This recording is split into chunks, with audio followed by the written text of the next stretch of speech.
జై అర్చక జై జై అర్చక నేను తిరునగరి వెంకటాద్రి స్వామి రాష్ట్ర ప్రధాన కార్యదర్శి ధూపదీప నైవేద్య అర్చక సంఘం ఉమ్మడి కరీంనగర్ జిల్లా అధ్యక్షుడిని. అర్చక సహోదరులారా, గతంలో జరుగుతున్నటువంటి వివాదాల గురించి మాట్లాడకపోతే బాగుంటుందని మాట్లాడడం జరుగుతున్నది.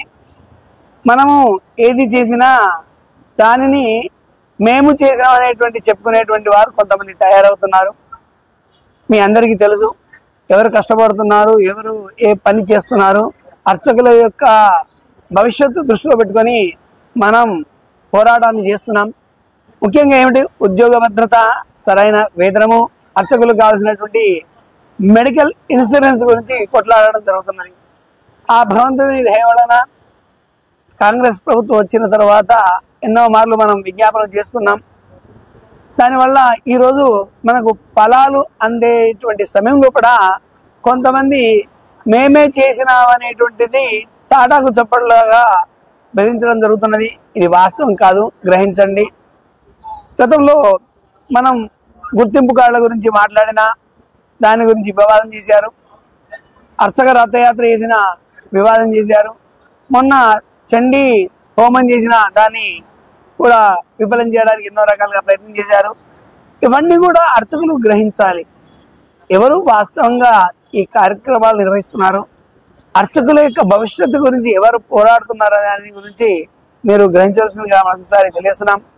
మన దగ్గర ప్రతిదీ కూడా ఎవిడెన్స్ రూపకంగా ఉండడం జరిగినది. మనం 2021 లోపల మన కమిషనర్ గారికి 31వ తారీఖు 7వ నెల 2021లో కమిషనర్ గారికి వ్రాతపూర్వకంగా ఇవ్వడం జరిగినది. మా గుర్తింపు కార్డులు కావాలి. తెలంగాణ రాకముందు వచ్చినటువంటి గుర్తింపు కార్డులు ఉన్నవి, అవి మాత్రం ఇప్పటికీ పనిచేస్తున్నాయి. దయచేసి మీరు మీ యొక్క ప్రభుత్వం ద్వారా ఇవ్వండి అని చెప్పి ఇవ్వడం చేస్తే 2023 లోపల మనకు జీవో ఇవ్వడం జరిగింది. మన అర్చకుల కొరకు గుర్తింపు కార్డులు ఇవ్వాలని ఒక జీవో ఎన్నడు 19/12/2023 నాడు కమిషనర్ గారు జీవో ఇవ్వడం జరిగినది. దాన్ని ఫార్మాట్ పెట్టుకొని మనం డిజిటలైజేషన్ కార్డులను ఇప్పించడం జరిగింది. దాంట్లో కూడా చేశారు వివాదాలను. ఆయన ఇప్పుడు మనం దానికి కాదు, మరి అప్పుడు 455 మంది అర్చకులకు ఇవ్వడం జరిగినది కొంత. ఆ తర్వాత కొంతమంది కూడా మళ్ళీ ఇవ్వడం జరిగినది. ఇప్పటి వరకు మరి ఎందుకు ఇవ్వడం జరుగుతలేదు, వారు మేము సంఘ నాయకులు అని చెప్పేటువంటి ఎందుకు ఇప్పించడం లేదో ఒకసారి మీరు అర్చకులు గ్రహించండి. అలాగే మనం మొన్న చండీ హోమానికి మాన్యులు శ్రీమతి కొండ సురేఖమ్మ గారు దేవాదాయ శాఖ మంత్రిని పిలవడం, వారి సమక్షంలో కూడా మనం 30,000 రూపాయలు అర్చకుడికి వృత్తి కావాలని చెప్పడం కూడా జరిగింది. వారు చెబుతూ ఇది నా పరిధిలో లేదు, ముఖ్యమంత్రి గారి దృష్టికి తీసుకెళ్తానని చెప్పడం జరిగింది. దానికి మనం కూడా సంతోషించాం. తదుపరి మనం ఏం చెప్పాం, అర్చకులకు కావాల్సినటువంటి మనకు పదవీ విరమణ అటువంటిది లేదు కాబట్టి అర్చకులకు సరిస్తో సంబంధం లేకుండా సభ్యులకు అందరికీ కూడా హెల్త్ కార్డులు ఇవ్వాలని ఒకటి విన్నపం చేయడం జరిగింది.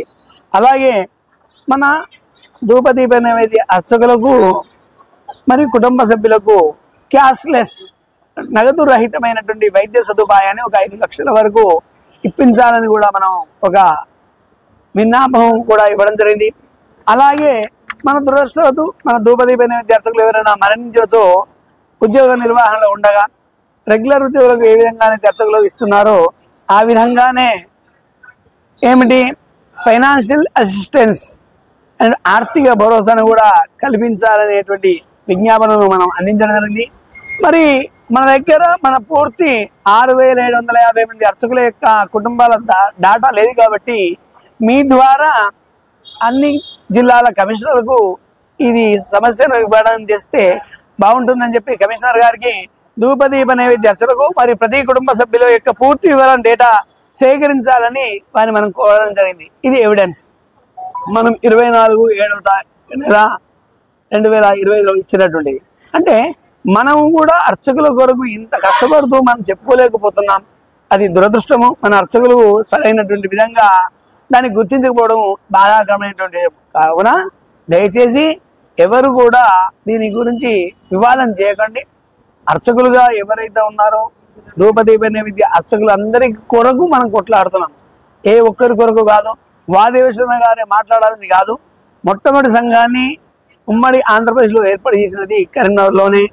అది మేము గర్వంగా చెప్తున్నాం. ఇప్పటికి కూడా అర్చకుల వరకు భవిష్యత్తు తరాల వరకు మేము కొట్లాడుతున్నాం. కాబట్టి దయచేసి అర్చక మిత్రులు గ్రహించండి.